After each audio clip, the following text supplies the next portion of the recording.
What's up, tribe? I have safely landed in North Carolina. Traffic was a bitch, and it took me longer than I anticipated, but I am here. And a couple of things were on my mind, so I thought I would drop a quick little video before I head in to get ready to watch some shows tonight. So we got a couple of things that popped off on social media this weekend after I did my little roundup. First, we got Tamar versus Tank on social media. So here's the thing.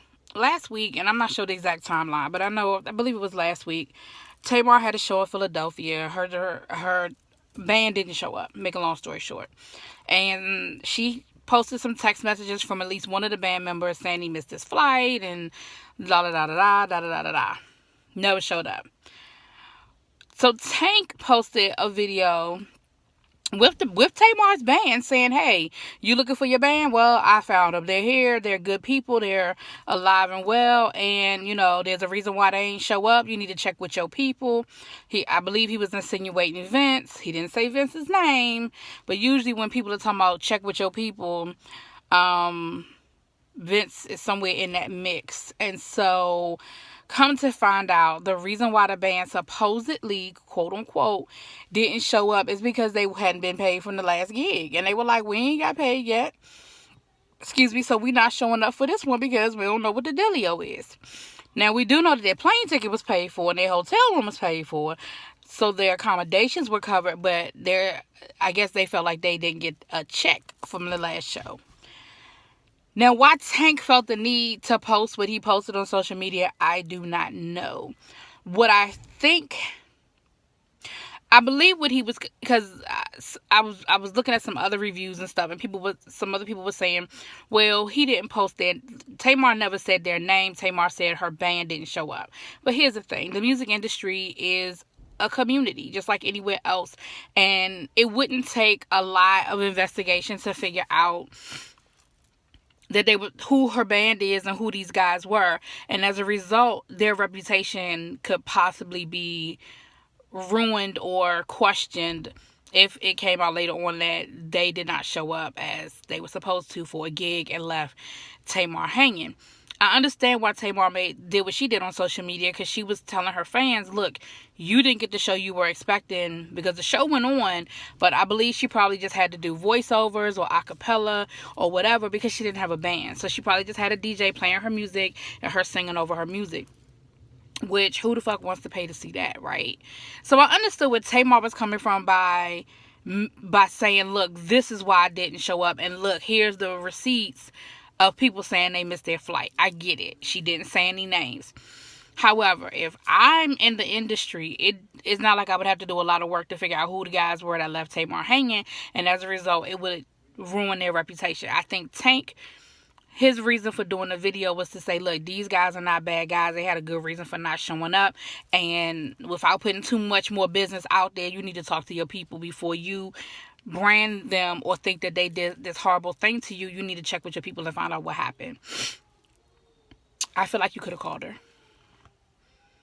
As with most things that we put on social media, Tank, you could have called her.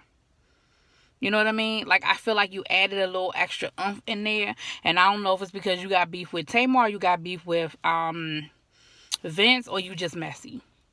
I understand that you call yourself defending these guys, and you could have defended them without, he calling names. So of course, I know Tamar gonna clap back. So Tamar clapped back, and she called names, and so then he called more names, and it got real nasty unnecessarily. I just feel like, and even if you felt like you had to go to social media, maybe you did try to call her. Maybe you don't have her number. Maybe y'all don't rock like that. But I still felt like you could have done the same thing without hitting below the belt. And I feel like reading all of the all of the messages on social media, I feel like Tank, you drew first blood. And Tamar's gonna, y'all know how she is. She gonna pop back. Now, I will say this. I feel like there may be some shady shit going on, because if you look at Braxton Family Values, if you look at the last season, remember, oh shit, that hurt. Sorry, my nail went right into my scalp. I'm sorry. If you look at Braxton Family Values, you saw in this last season where there was a big mix up with not Trina.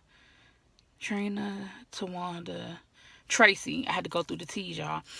Tracy was supposed to go on tour. The message that came to Tracy's manager was, and I know Tracy's manager. Like, I don't know him personally, but I know people who know him personally, and I've heard great things about this guy. I haven't heard anything shady about Cliff. What Cliff was telling Tracy was, you need to call your sister, because what's coming back to us is your sister is saying she's not going to do the show if she's not going to do the tour if you're on the tour, and basically giving an ultimatum. And we know who the bigger star is between Tamar and Tracy. Any promoter's going to pick Tamar over Tracy. But when Tracy called Tamar got an attitude, got nasty, and was like, I didn't say that. Why would I say that? You're my sister. Why would I do that? And it may not have been Tamar. It may have been Vince. And that's what Cliff was insinuating. But he never, from my understanding, he never called Vince by name. But he said, your management. Well, who the fuck is her management? Vince. So this is the second time. Well, it's really more than that. I've heard a lot of shady shit about Vince. But in recent times, like, when we see what's going on. So I don't know, Tamar. I don't feel like Tank. I feel like the way Tank handled it was wrong, but I feel like the band might have some valid arguments.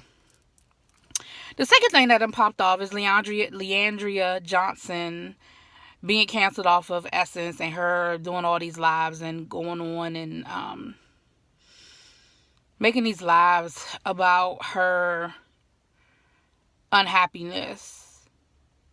One, her unhappiness, period. Two, her unhappiness with the gospel community. I'm going to say this.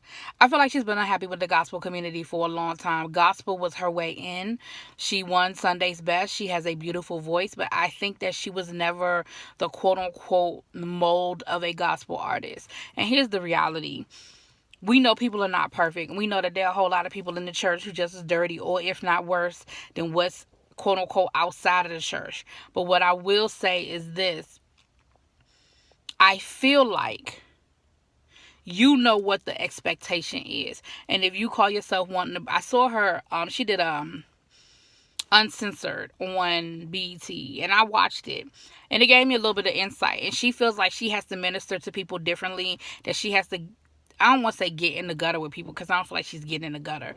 But, you know, she felt like she got to dress up like street women and go out there to minister to the street women. She can't come at them in a 3-piece suit to minister to them. I get that, boo. She's passing out condoms and cigarettes and stuff because she's ministering to those people. Like, you can't come at them with, ooh, you smoke, ooh, you having sex, ooh. I get all of that. But when you want to... But then you can't be upset when the establishment responds accordingly. Yes, people like Kirk Franklin knocked down a lot of barriers, and he blended hip-hop and gospel, and he was able to do it in a very successful way. But he got a lot of flack. He got a lot of backlash. He got a lot of hate thrown at him, but he just stood fast in it, and he stayed with it. But I think, Leandria, you do things to provoke the church, like cursing, like making certain comments that you make. At the end of the day, you might like to curse in your private life, but you know that that's not acceptable coming from a gospel artist. So you can't go on your lives, shit, fuck, damn. Like, you can't do it. It's not acceptable. And it's not, if I am in the church, I mean, I'm a Christian and I believe in God and I go to church, but I don't proclaim to be this, you know what I'm saying? Like, I don't put myself on any type of pedestal or whatever. But you know that the gospel community expects certain things from their artists. And if I am someone that is going to a gospel show to be ministered to, I don't want to hear all of that. I mean, I just don't. You know, you got pregnant out of wedlock, and you were saying that you got upset because there were people who didn't want you at their church being pregnant in front of their congregation. I wouldn't either. And it's no problem with, I mean, the child didn't have nothing to do with that. There's no sin with the child, and you made a mistake. It happens.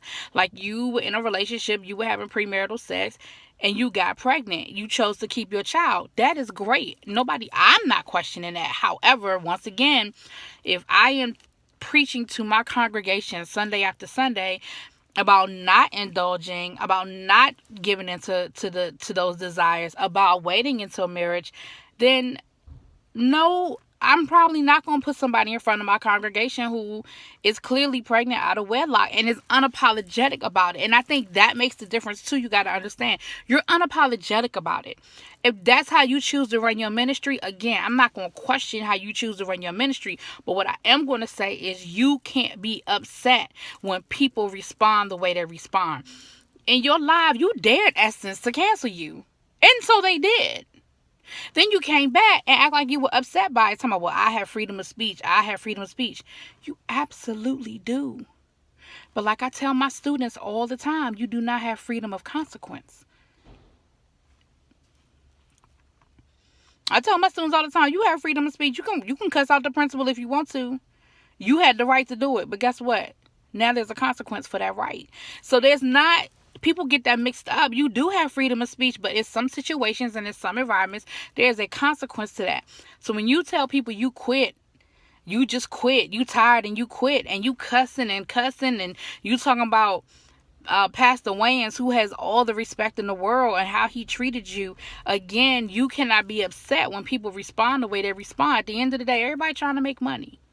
And if Essence, the people who were running the gospel piece of Essence, were getting a lot of pressure from people to say, look, we don't want her on this venue, on this lineup anymore, you can't be mad at Essence for saying, you know what, we got 10 people on this side and 1 person on that side. Now, again, I think you're struggling personally. And I think you may need to go talk to somebody, because I love you and I love your voice, and I don't think you're a bad person. But I think you're struggling with that identity of being a gospel artist versus want to be in the world. And the reality is you can't do both. Not publicly. Not publicly. You got in trouble a couple of years back for going on your live drunk. You can't be mad when people respond to that. You know what I mean? You just can't. And you can't act like you don't understand why people are responding to that. But that's just my 2 cents. Y'all can let me know how y'all feel in the comments. Like I said, I don't have a problem. Like, I think she has a beautiful voice. I think she's a beautiful spirit. But I think she's struggling with that concept of being of the world, in the world, of the church, in the church. I think she's struggling with that identity.